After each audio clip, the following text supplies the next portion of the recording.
Yo, what's good guys? This is Nightwing2303 from WearTesters.com. So the Air Jordan 30 dropped today. Obviously I picked up my pair. We're gonna go over some tech specs, but real quick, make sure that you check out my last video. It's a special edition series of Nightwing Knows where I go over every single Air Jordan from 1 through 29 in separate videos. But not only do I go over the shoe itself, but we go over all of the pop culture stuff that happened in that year. Well, not everything, because that'd be impossible. But I went over some of the coolest parts, at least in my opinion, and I think that the videos came out pretty cool. So go check out the first one. You can click right over here, or you can click the link in the description box below. Now with that being said, let's go ahead and get X-rated. So here it is. After all of this time, we've been waiting for like what, 2 years now? And we finally have the same exact shoe. No, that's not necessarily a bad thing. You can use the whole if it's not broke, don't fix it type thing. That's obvious. But since when has any Air Jordan signature model ever done that? Never. It's never been so satisfied with itself that it's just like, yo, it, we're staying put right here. Because in order to be the best of the best, you constantly have to top yourself. And if you can't top yourself, are you really the best? I don't know. One thing's for certain is that these are gonna play really well on court. You know how I know? Because I've already played in them. Plain and simple, man. I've already played in them. Twice. These are guaranteed to not fail. Now, while I am a little bit disappointed that they reuse the same tooling, which is literally a first for the Air Jordan line, not all is lost because they did some things to it that I do actually like. Most notably, they took off the plastic TPU around the heel. However, they still have it on the flight speed plate as well as on the entire forefoot, both on the medial and lateral side. So this is all TPU, but then the heel portion is all foam. So this should compress a lot better than when they have it wrapped up like this in TPU. Now, is that gonna drastically alter their performance in any way at all? Of course not. It's gonna make the transition slightly more fluid, but I mean, you could have done that by redesigning the entire midsole. But hey, what do I know? I find it amazing that they can reuse the flight speed tech in all of the mellows since the 10, but have them all look drastically different, even though they all use the same essential flight speed system, right? Same thing with the Superfly, and so on and so forth. I don't know what went wrong here, but something had to have happened when they just said, F it, we're going back with the 29. Now, something that I'm not a real fan of is the globe on the tongue. I just think it's cheesy looking. I do like how they put that little UNC dot right there, and that goes to, you know, pay homage to his days in North Carolina. But other than that, I think that the Jumpman logo should be on the tongue of a Jordan. That's just me though. Something else I like is this little hit of galaxy print. I just think it's cool. You know, that's all I got to say about it. It's just cool looking. So it's not going to do anything performance wise. It's so small that it's insignificant from a design standpoint, but it's a nice little touch. Something that they made a pretty big deal about is this little toe cap right here, made out of like this little pearly plastic rubberized stuff, and that it's supposed to be ventilated and everything and also protect the material. There's not really any real airflow under here. You can see perforations underneath it, but the entire covering, this whole piece right here, is solid plastic. It doesn't allow air to go through it, so it's basically canceling out any potential ventilation that it would have received. And you can see the whole Jordan logo thing right there, which is pretty cool. And then this is also all reflective, which is nice. I do find it interesting, however, that everybody really loves supposedly this look right here on the toe cap, but everybody hated it when they did it on the Air Jordan 2012. Just saying. Then the performance woven upper returns with a gradient finish on the upper. You can see the black to white fade. I think that's really slick looking, looks real cool.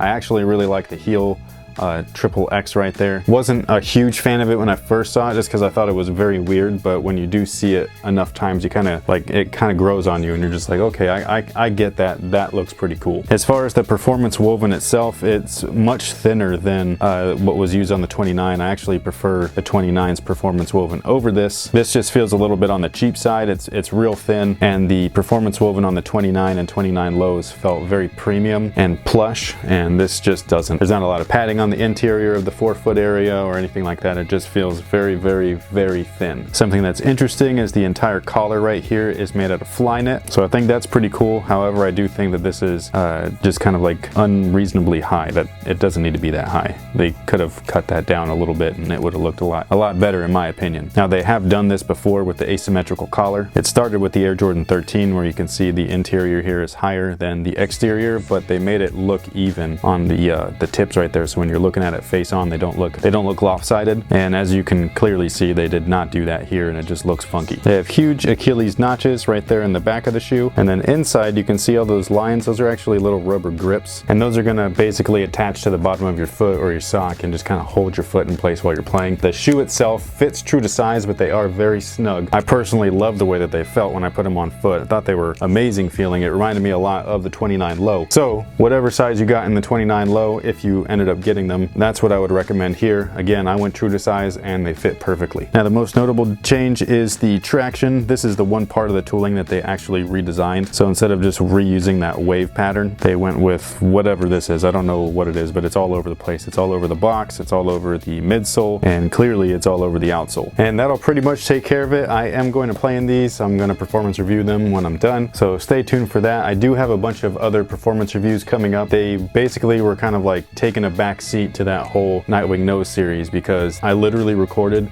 29 videos and then I thought that I can edit 29 videos quickly, and no, that's not gonna happen. So I've got like 9 episodes of that Nightwing Nose series pre-recorded and edited and uploaded, but I still have 20 more to go. So that's gonna take a while. So stay tuned for that. So as soon as I could get the Hyper Rev, the Mentality 2, the Audacity up, I will. In the meantime, enjoy these other videos because I think that they're cool, they're unique, and they were a lot of fun to do. One extra thing that I will say about the Jordan 30 itself though that I actually really liked is the packaging and presentation. Not only is the packaging just super simple, super clean, I love the way that the box looks. It just looks awesome. But I love how when you open up the box, this is the first thing that you see.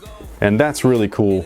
It's something very small, but that little detail gives you the premium vibe. Like you pull off that top and you look down and you have not only the Jordan brand symbol looking at you, but 3 giant X's as well.